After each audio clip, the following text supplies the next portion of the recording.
Okay, welcome everyone. This is the August 5th special board meeting of the East Baton Rouge Parish School Board. I'm trying to bring up the notice and instructions right now. And I am having internet troubles. Mr. Howard, do you have the notice and instructions available that you could read? Yes, I do. Good afternoon, good evening, everyone. So for the 2020 August 6th special meeting, the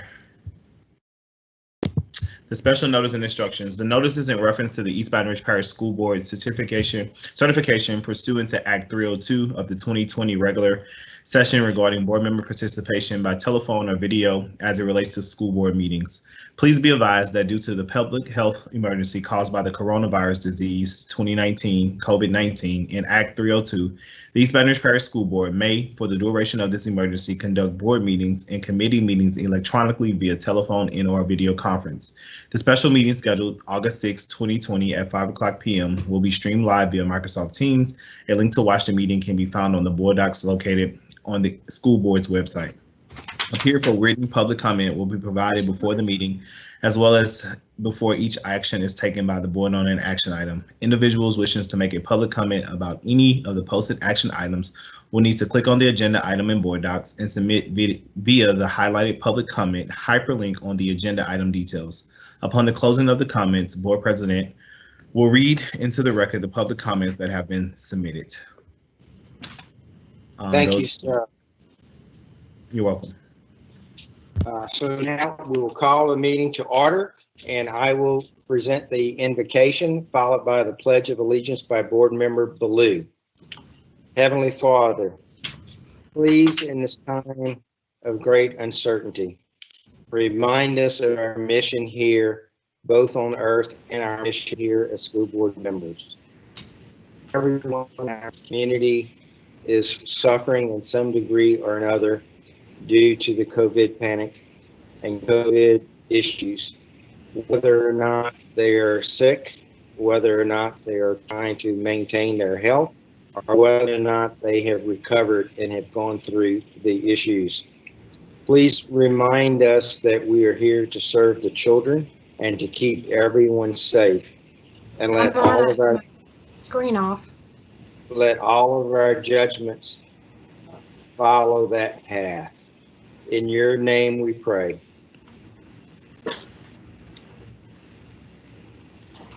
Amen. Mr. Ballou. I pledge allegiance to the flag of the United States of America and to the republic for which it stands, one nation, under God, indivisible, with liberty and justice for all. Thank you. Go back to my board docs now. Next will be the roll call. Madam Secretary. District 7, President Gode. Here. District 3, Vice President Howard. Present. District 1, Mr. Blue. Here. District 2, Mr. Lannis. Present. District 4, Ms. Collins. Present. District 5, Ms. Ware Jackson. Ms. Ware Jackson. District 6, Ms. Dyson. Present. District 8, Ms. Bernard. Present. District 9, Mr. Tapman. Present. Ware Jackson's here. Just had a little technical difficulty. Thank you, Ms. Ware Jackson. Thank you. Thanks for everyone being here. The first item we have, and the only item on this agenda, is consideration of a request for the approval of school board policy EBBI addressing COVID-19 public health emergency. Mr. Shamlin, would you like to walk people through this? Good evening, board members, board president Gode, Ms. Brown. Yes, we have a policy placed before the board that I'm recommending for adoption by the board. This is policy EBBI, specifically related to COVID-19 public health emergency. The Louisiana Board of Elementary and Secondary Education, which you know as BESE, approved regulations relating to COVID-19 during its meeting on July 14th of 2020. Those regulations require each school to promulgate and adopt policies and rules relative to such matters and specific to the needs of that district. Additionally, Act 336 of the 2020 regular session and Act 9 of the 2020 extraordinary session provide immunity to school districts with relation to COVID-19 lawsuits and litigation. Adoption of this policy is critical to protecting the district. It requires an adoption of a policy similar to this to ensure that we are following rules and regulations to protect us legally as well. Policy EBR complies with the BESE regulations that were passed, assures liability immunity. We vetted it with our district leadership, including Superintendent Brown and Mr. Nikes and Mr. Smith. We went through the policy in detail to be sure that it aligns with our school reopening requirements, and it does. Please note that the policy also authorizes our superintendent to develop and implement the ongoing reopening plans, which you've been privy to. If there are any questions, I'll take them now, but I am recommending this policy for adoption by the board. So moved. Second, So, Connie Bernard. who moved? Was that Mr. Chapman?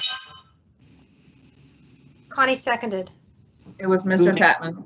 Mr. Tatman moved, Ms. Bernard seconded. Sorry, Ms. Dyson, you can come up next time. The motion has been moved and seconded. Are there any comments from any board members?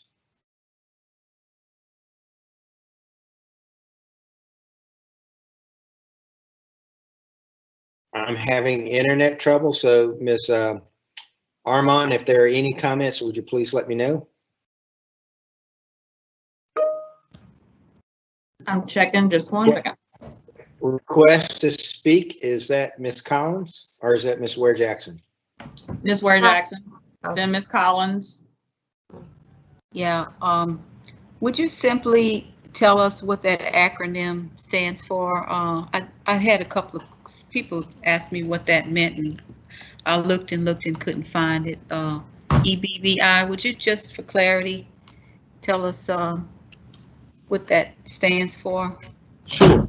EBBI is a letter designation that we utilize a letter scheduling designation for all policies. If you go to our EBR CAP school system policies and you look at every policy we have, there's a letter designation. It allows us to basically organize our policies based upon what they address or what the specific nature of the policy is. And so that's just a letter designation. It's not an acronym. It doesn't really mean anything. It just means that under the section E of our policy, you'll see this policy appear once the board approves it. Mm-hmm. Okay. Thank you, Mr. Shamlin. You're welcome. Ms. Collins? Yes. Board council, there was a community concern over some minor changes with the language. Excuse my grandson in the background. And I was wondering if you had a chance to look at those changes. The nature of these meetings and policy, it's kind of hard to, I didn't see the email in enough time to be able to ask as a board member for my colleagues to consider each amendment, and it was too many of them to kind of present today. And so I guess really and truly, I don't have a question for council. I appreciated what the community members had mentioned, but since there were no egregious concerns. It's only one. Huh? I sent you the link, yeah. I have, I'm sorry, say again? I believe she was speaking to someone else. I'm sorry. Go ahead, Ms. Collins. Okay. Because of the flow of meetings and because I did not necessarily notice any egregious concerns, I won't offer any amendments because it would just be too tedious. It was something that I would have needed to notice earlier to hopefully get buy-in from each board member on each piece so that we could have presented something different. So I just wanted to let those community members know that they were heard and why I in particular did not necessarily move for any particular amendment. Yes, ma'am. Did you want me to respond? Do I need to respond? Yeah, you can. Yes, Okay. thank you. Yes, ma'am. I did receive an email from one individual who made some legitimate suggestions in changing or amending the policy. However, after reviewing the policy, speaking again to district staff, remember this policy has been vetted by external counsel. It came from Louisiana School Board Association's attorneys as a recommendation sent to us to then modify and amend to meet the needs of our specific district. And so what we have determined, what we've created, we believe meets those needs specifically, will allow us to operate with some flexibility, with the ultimate goal of protecting students and teachers, because that's really what this is about, is making sure that we have in place procedures that protect teachers and students. Now, I will say this, remember, this is a policy. This is not a practice or protocol or procedure. And so some of the things that were recommended were probably better put into a practice or a policy, or a practice or a procedural manual versus a policy. Policies tend to be broad. They set the broad standards for what's expected, but allows the staff to kind of maneuver and operate as they need to implement that policy. So in short, I did take into consideration, and I appreciate the feedback from the community, but I am recommending this be adopted as is. Okay, and I know it's a whole lot of moving pieces right now in policy and procedures being developed for various things, as new policy and procedures being developed for various things as it relates to COVID-19. Perhaps we can send some of their language to the respective staff people working on those different pieces of policy so they can procedure, excuse me, not policy, and protocol, so that they can keep that language in mind. Yes, ma'am. Thank you. Mm-hmm. And that's it. Thank you. Are there any other comments from any other board members? Mr. Gode, I don't know if this is not a comment related to what's happening, but there is a public comment. So when you refresh your internet, if you don't see it, just let me know. Okay, I will let you know because my internet is acting very bulky and it's difficult for me to get to it right now. So would you please read it? Sure. You want me to read it now, or you want Ms. Ware Jackson to go first? Ms. Ware Jackson, was that a repeat of another one, or would you like to speak? We cannot hear you, ma'am. I'm sorry, I'm still there muted. we go. I think the concern mostly was around the room size and distancing, just to make sure that there was actually our rooms are actually large enough to socially distance 6 feet.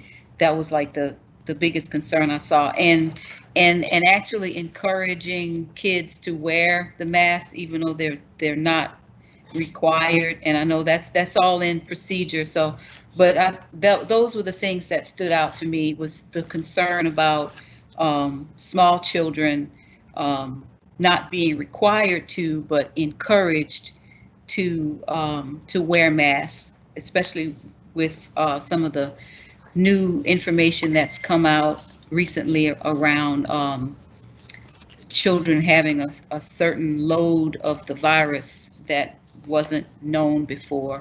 So I just wanted to make those comments as we move forward in developing the procedures. Yes, ma'am. Thank you, sir.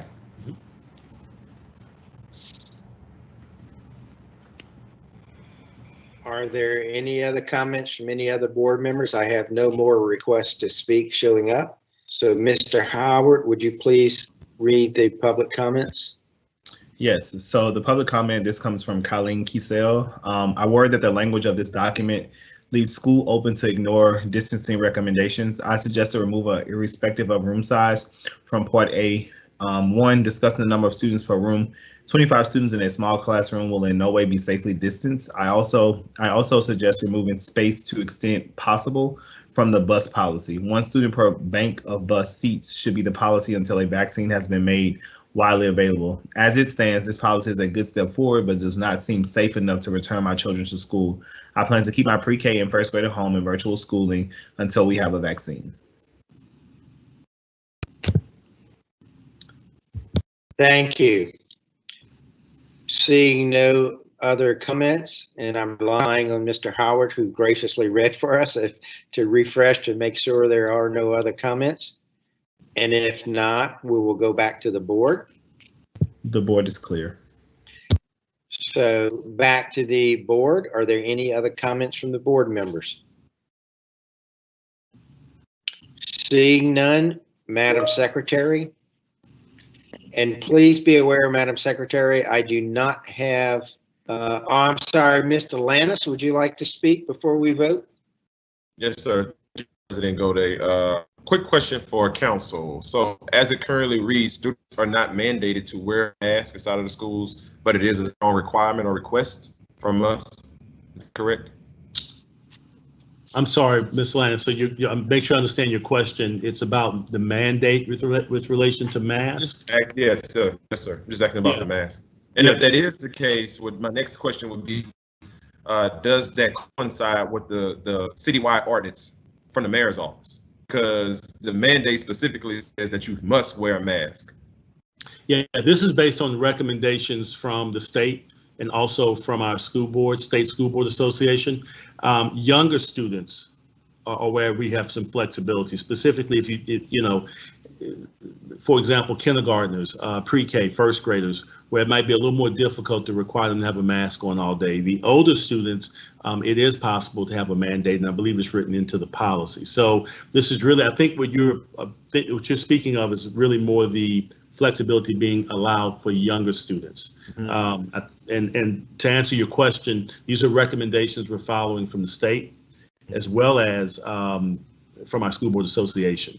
I know that there's a mask mandate from the city, but keep in mind, we are working with schools where we have very young children, and a lot of what we do has to also, we have to look at the practicality of implementation. And so I want to just throw that out there as we need to give our staff some flexibility to operate as they implement these policies. There may be situations with younger kids where we can mandate masks in particular situations or particular types of classes, but there's got to be some flexibility there. And I'll invite any comments from the staff who might want to jump in as well. Does that help? Yeah, I wasn't questioning that. I was just making sure that we were in unison with the city, because I know we do have that mandate, and I didn't want us to get in any trouble of any kind for not following up. So, yeah. That's all from me. Thank you, sir. Okay, now seeing no further comments showing up on the chat room, Madam Secretary, would you please conduct a vote? And please be aware, I do not have board docs up and running. Oh, I do have board docs up and running. Never mind. Thank you. I can vote. Please vote.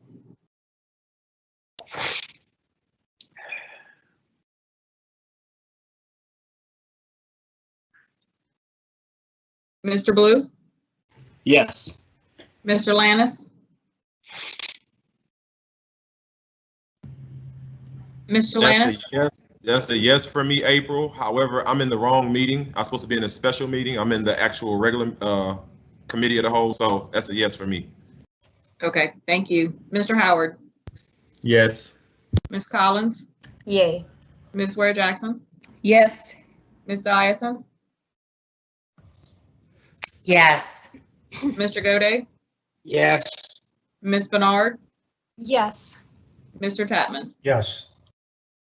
The motion carries. Thank you. And in the midst of my internet issues in here, I forgot one important subject. This is the first meeting for our new superintendent, Mrs. Leslie Brown. And so on behalf of myself, and I'm sure the entire board and staff, we wish to welcome you to your position as superintendent of the East Baton Rouge Parish School System, and welcome to your first school board meeting. I'm sure this will be as much fun for you as it is for all of us. Thank you very much for being here. And we're very happy to have you on board and looking forward to working with you. Thank you, Mr. Godet, and to all of the board members. I appreciate your support and our thinking together as we learn together about the next steps. Thanks so much. Thank you. Welcome aboard. So now, Ms. Armand, we will move to the regular scheduled committee of the whole meeting. Do we have to sign out of board? Do we have to sign out, or we stay in the same Teams meeting? You can stay in the same Teams meeting, but you will need to swap over to the committee of the whole meeting in board docs. And adjourn. And adjourn, yes. The special meeting is adjourned. Thank you, Mr. Tatman.